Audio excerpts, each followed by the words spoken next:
Hello friends, मैं मोनिका आपकी gardener दोस्त। आज आपसे गार्डनिंग टूल्स के बारे में बात करूंगी। तो गार्डनर्स जो होते हैं शौकीन, उनके पास गार्डनिंग टूल्स तो होते ही हैं। तो कॉमन गार्डनिंग टूल्स कौन से होते हैं जो सभी गार्डनर्स के पास होने चाहिए या होते हैं? मैं कहती हूँ मुझे गार्डनिंग टूल्स का बहुत शौक़ है। अभी कुछ मैंने यहाँ रखे हैं और दो चार अभी मैं मिलने भी नहीं, मुझे इधर उधर कहीं रख देती हूँ मैं। तो इनको वैसे मैं एक बास्केट में अरेंज करके रखती हूँ सबको। तो मैं शुरू करती हूँ। सबसे पहले तो अगर आप गार्डनिंग करते हैं तो ये अभी मैंने नए पॉट गमले लगाए थे तो थोड़े ये क्लीन नहीं है ज़्यादा। तो ये एक तो गार्डनिंग ग्लव्स होने चाहिए आपके पास।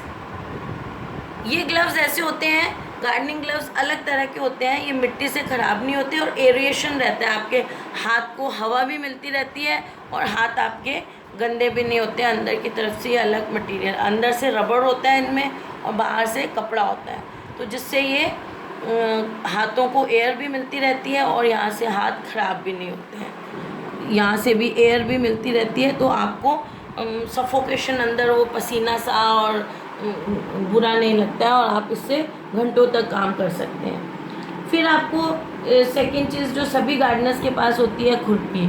मेरे पास दो तीन और हैं, मुझे बहुत ज़्यादा शौक़ है टूल्स का, तो दो मैंने यहाँ रखी हैं। ये छोटी मैंने इसलिए ली है, पतली, ये देखिए। एक मेरे पास इससे भी पतली है, वो इससे हाफ है। वो मैं ना बहुत छोटे गमलों में गुड़ाई करने के काम लेती हूँ कई बार, या जैसे डीएपी या एनपीके डाल के बाद में उसको हिलाना होता है, उसके काम लेती हूँ। तो ये मैंने छोटे गमलों के लिए ली हुई है। और ये थोड़ा गहरा डिग करना होता है, कोई बड़े गमलों में प्लांट लगाना होता है, तो ये उसके लिए ली हुई है। और ये ट्रॉवेल है, ये मिट्टी को इधर से उधर गमलों वगैरह में डालने के काम आता है। और ये देखिए, ये मैं गमलों में पॉटिंग मिक्स डालने वगैरह के लिए मैंने ले रखा है। ऐसा मेरे पास एक स्टील का भी है, तो उसको भी मैं यूज़ कर लेती हूँ कई बार। और ये है, ये देखिए, ये वीडिंग फोक है, जो वीड्स हो जाती हैं या गुड़ाई करने के काम भी लेती हूँ मैं। ये गमलों में वीड्स हो जाएं या आपके पास ज़मीन में क्यारियाँ हैं तो उनमें वीड्स हो जाएं, तो ये ऐसे करो तो इसकी बहुत अच्छी तरह, या बहुत हार्ड हो जाती है अगर मिट्टी, तो उसको ये करने के लिए बड़ा इजीली इससे मिट्टी जो है वो दोबारा से ऐसे उखड़ जाती है। और इसको मैं लेती हूँ छोटे गमलों में, जब मुझे ऊपर की मिट्टी को सॉफ्ट करना होता है गुड़ाई जैसे, तो मैं ये छोटा वाला फोक भी बहुत यूज़ करती हूँ। ये तो मैंने किचन से ही लिया हुआ है। फिर हम सीज़र्स की बात करते हैं, तो ये छोटी सीज़र है, छोटे प्लांट को छोटी सीज़र्स है ये। तो छोटे प्लांट की जो पत्तियां हैं वो काटने के काम आ जाती है। छोटी छोटी पत्तियां जो होती हैं उनको ये इजी हैंडी रहती है। ये एक्चुअली मेरी किचन की सीज़र्स है, लेकिन मैं इसको भी आजकल गार्डनिंग में यूज़ करती हूँ। कटिंग अच्छी करती है ये। हालांकि क्योंकि मुझे शौक़ बहुत ज़्यादा है ना, तो मैं ज़्यादा चीज़ें रखती हूँ, जिस टाइम जो हाथ आ गई वो ले लेती हूँ। तो एक हो तो मुझे फिर ढूंढना पड़ता है कहाँ है, कभी छत पे पड़ी रहती है, कभी ग्राउंड फ्लोर, कभी बैकयार्ड में। अभी भी एक दो चीज़ें बैकयार्ड में पड़ी हैं, वो मैं, मेरा एक शेयर भी है, वीडर है, वो पीछे पड़े हुए हैं। और एक ये है, ये बड़ी हैंडी रहती है आपको यूँ पकड़ने के लिए, ये मुझे बहुत पसंद है, ऐसे ईजीली आप इसको पकड़ लेते हैं। तो ये मैंने ली हुई है सीज़र्स। एक ये है, ये मेरे बहुत सारे व्यूअर्स बहुत, ये बड़ी, आप देखिए मैं आपको चला के दिखाती हूँ, बड़ी हैवी वेट है ये, और इसकी आवाज़ से पहचानेंगे आपकी। ये देखिए, ये जो है ये बहुत हैवी है और बड़ी मोटी मोटी ब्रांचेस वगैरह को भी बड़ी इजीली काट देती है ये। तो बहुत अच्छी सीज़र्स है ये, गार्डनिंग है। देखिए इनको मैं करती हूँ, ये देखिए, इसकी आवाज़ देखिए आप, और इस वाले की आवाज़ देखिए। तो ये बड़ी मोटी ब्रांचेस वगैरह को बड़ी आसानी से काट देती है। अब आते हैं हम गार्डनिंग शेयर्स के बारे में। ये देखिए, ये मैं इसको प्रूनर भी कहती हूँ, मुझे प्रूनर इजी लगता है ज़्यादा। ये देखिए, ये एल्यूमिनियम का है सारा, ये शायद स्टील है, ये एल्यूमिनियम है, तो इसमें रस्ट वगैरह इजीली नहीं लगता। हालांकि फ्रेंड्स, मेरी एक बहुत गंदी आदत है कि जब मैं प्रूनिंग करती हूँ या गमले में गुड़ाई या कुछ भी करती हूँ, तो मैं एक बार वहीं छोड़ देती हूँ सारे टूल्स को, और बाद में 1-1.5 घंटे बाद उसको फिर डिसइंफेक्ट करूँगी, वॉश करके रखती हूँ। तो इसलिए कई बार मेरे गुम भी जाते हैं टूल्स। और थोड़ा सा ये देखिए, हालांकि इसमें रस्ट नहीं लगता है, लेकिन फिर भी ये यहाँ से ऐसा हो गया है क्योंकि मैं ऐसे छोड़ देती हूँ। तो ऐसे नहीं छोड़ा करें, उसी टाइम उसको साफ़ करें।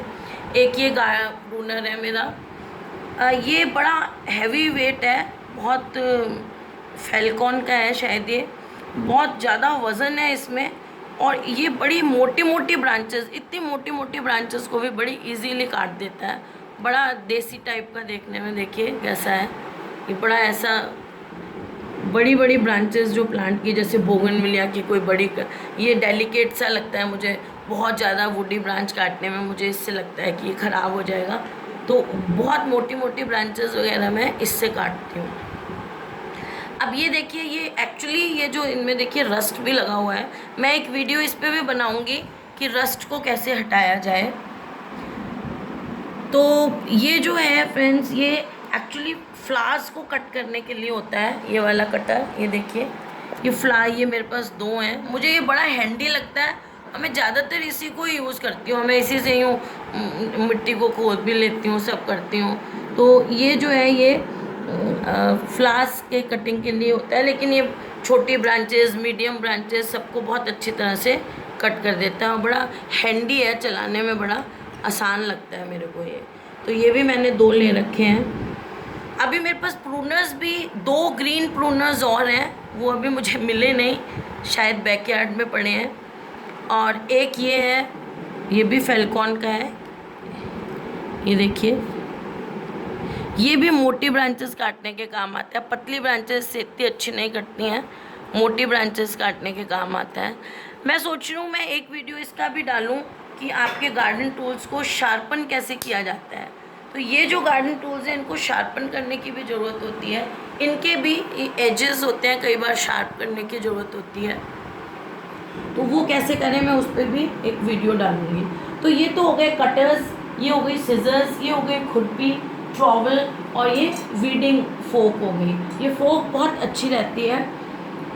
फिर एक ये होना गार्डनर्स के पास, मैं कहती हूँ बहुत ज़रूरी है। आपको कोई भी मेडिसिन देनी हो प्लांट को, और लिक्विड फर्टिलाइज़र जो मैं कहती हूँ वो देना हो, तो उसके लिए ये बहुत अच्छा रहता है। ये मेरा 1.5 लीटर का है, आप 1 लीटर का भी ला सकते। एक मेरे पास 1 लीटर का भी है वाइट कलर का, वो मैं ज़्यादातर बैकयार्ड में रखती हूँ। मैं हर जगह थोड़ा सा अलग टूल्स रख लेती हूँ, ताकि मुझे ग्राउंड फ्लोर पे हो तो ऊपर लेने नहीं जाना पड़े, आगे हो तो फिर बैकयार्ड में दोबारा लेने नहीं जाना पड़े, तो मैं हर जगह अलग ही रख देती हूँ। तो इसको देखिए, ये ऐसे इसको करके और ऐसे इसमें से पानी निकलता है, तो आप ऐसे इसको स्प्रे कर सकते हैं। ये देखिए, तो ये तो होना बहुत ज़रूरी है। इससे आप लिक्विड फर्टिलाइज़र देते रहिए प्लांट्स को। वैसे भी शावर करने के लिए छोटी कटिंग्स लगाते हैं आप, और सीड्स लगाते हैं तो शावर करने के लिए बहुत अच्छा है। दवाइयाँ देते हैं तो बहुत अच्छा है। और मेरे पास तो बहुत प्लांट्स हैं फ्रेंड्स, तो मैंने एक ये रखा हुआ है, ये 5 लीटर का है। देखिए 5 लीटर्स का है ये। इसमें यहाँ तक आप पानी भर दीजिए, फिर उसमें NPK, DAP या जो भी डालना है वो डाल के इसको बंद कर दीजिए यहाँ से, और इसको ऐसे इसमें एयर प्रेशर बना देते हैं। और एयर प्रेशर बनाने के बाद, अभी मेरा इसमें पानी नहीं है, एयर प्रेशर बना, आपको इसको ऐसे ऐसे फिल करके एयर प्रेशर बना दीजिए, और फिर इसको ऐसे लॉक कर दीजिए और ऐसे उठा लीजिए, और ऐसे आप इसमें यहाँ से आप इसको ऐसे प्रेस करेंगे तो यहाँ से नोज़ल को सेट कर लीजिए कितना प्रेशर चाहिए, और आप सारे प्लांट्स को पानी दे सकते हैं। पानी दे सकते हैं, इसमें आप लिक्विड फर्टिलाइज़र दे सकते हैं, मेडिसिन दे सकते हैं। और एक ये टूल फ्रेंड्स में दिखाना भूल गई आपको, ये देखिए, ये है नाइफ, कटर है, ये एक्चुअली ब्लेड है ये। इससे आप जो है, जो कटिंग्स वगैरह बनाते हैं या जहाँ आपको शार्प कट देना होता है, उसके लिए ये काम आता है। ये वैसे तो पेपर कटर है, और लेकिन मैं इसको इस यूज़ में लेती हूँ। इसकी जगह ब्लेड्स भी यूज़ कर सकते हैं हम, जो ब्लेड आते हैं शेविंग वाले, पुराने स्टाइल वाले जो, उनको भी कटिंग के लिए यूज़ किया जा सकता है। तो ये तो हो गई इक्विपमेंट्स टूल्स की बात सारी। और अब मैं आपको एक और बहुत इम्पॉर्टेंट बात बताना चाहती हूँ कि जब भी आप इन टूल्स को यूज़ करें, जब भी आप यूज़ करें, तो इनको यूज़ करने के बाद आप एक काम करिए कि आपको दवाई की दुकान पे हाइड्रोजन परऑक्साइड मिलता है। हाइड्रोजन परऑक्साइड आप मांगेंगे तो मेडिकल शॉप पे मिल जाता है। उस हाइड्रोजन परऑक्साइड को 1 लीटर पानी में आप 2 या 3 चम्मच डाल दीजिए। हाइड्रोजन परऑक्साइड के 1 लीटर पानी में किसी डब्बे में या छोटी बाल्टी में लेकर, और उसमें आप इन टूल्स को डुबो दीजिए। जब भी आप इसको यूज़ करते हैं, उसके बाद आपने 2 यूज़ किए, 3 यूज़ किए, 1 यूज़ किया, डब्बे में पानी लीजिए, हाइड्रोजन परऑक्साइड के 2-3 चम्मच डालिए और उसमें इसको डुबो दीजिए। उसको डुबोने से क्या होगा, हाइड्रोजन परऑक्साइड ब्लीच है, तो इसके ऊपर जो भी कोई फंगल स्पोर्स, बैक्टीरिया जो भी लगेगा वो उनको मार देगा, वो हट जाएंगे इस पे से। तो हर बार यूज़ के बाद आप ये ट्रीटमेंट ज़रूर करेंगे। और जब आप इन टूल्स को यूज़ करने लगें, जब बहुत सेंसिटिव कटिंग स्पेशली जब आप करने लगें, तो उस टाइम भी आप हाइड्रोजन परऑक्साइड को एक कॉटन के ऊपर ऐसे ले लीजिए, थोड़ा सा 2-4 बूंद, और उससे आप इसको पहले ऐसे क्लीन कर लीजिए। ऐसे कॉटन से यूँ ऐसे क्लीन कर लीजिए हाइड्रोजन परऑक्साइड को। जैसे आप नेल पॉलिश रिमूवर लेते हैं ना, वैसे ही लेके, और इसको जैसे नेल पॉलिश रिमूव करते हैं, इसको ऐसे ऐसे कर लीजिए अच्छी तरह, ऐसे, तो ये साफ़ हो जाएगा। उसके बाद आप कटिंग करिए। तो अगर आपके पास हाइड्रोजन परऑक्साइड नहीं है, तो आप ये जो फ्लोर क्लीनर्स आते हैं जो बैक्टीरिया नहीं होने देते, वो उनमें भी आप इसको डुबो के रख सकते हैं। तो ये बहुत ज़रूरी है, नहीं तो आप इनसे कटिंग कर करके एक प्लांट की बीमारी दूसरे में, दूसरे से तीसरे में फैलाते जाएंगे और आपको उल्टा नुकसान हो जाएगा। अब 2 मेरे पास टूल्स और अभी हैं, वो मैं दिखा दूँ। एक ये है शॉवल, ये देखिए, ये मैं बहुत यूज़ करती हूँ।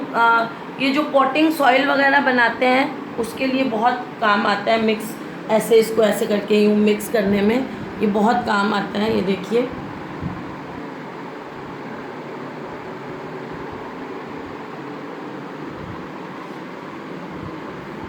और एक मेरे पास ये है, ये स्पेशली मुझे मेरे बैकयार्ड में काम आता है। जब क्यारियों वगैरह में पत्ते इकट्ठे हो जाते हैं तो उनको ऐसे इकट्ठे करने के लिए काम आता है। ये वायर हैंड, ऐसा एक लोहे का भी है मेरे पास, ऐसा लोहे की वायर से बना हुआ, वो भी अभी पड़ा हुआ है पीछे, मेरे को ये मिला तो मैं ये ले आई। ये देखिए, इसका ये डंडा यहाँ से टूट गया है, ये काफ़ी लंबा होता है, 5-6 फुट लंबा, और इससे आप पत्तियाँ वगैरह हटा सकते हैं आसानी से। तो फ्रेंड्स, मेरे पास ये गार्डन टूल्स हैं, और बेसिकली ये कॉमन गार्डन टूल्स हैं, हर गार्डनर के पास होते हैं। और एक नाइफ़ भी आता है ग्राफ्टिंग वगैरह के लिए, क्योंकि मुझे अभी ग्राफ्टिंग वगैरह का बहुत शौक़ नहीं है, तो वो मैंने नहीं रखा हुआ, वो भी होता है गार्डनर्स के पास। तो ये बड़े बेसिक टूल्स हैं जो सबके पास होते हैं और होने भी चाहिए। जैसे ज़रूरी नहीं है 4 हो आपके पास, 1 भी हो सकता है, सिज़र भी 1 हो सकती है आपके पास। तो ये, अगर आपको मेरे टूल्स अच्छे लगे तो आप इस वीडियो को लाइक करिएगा, शेयर करिएगा और मेरे चैनल को सब्सक्राइब करिएगा। Okay friends, bye.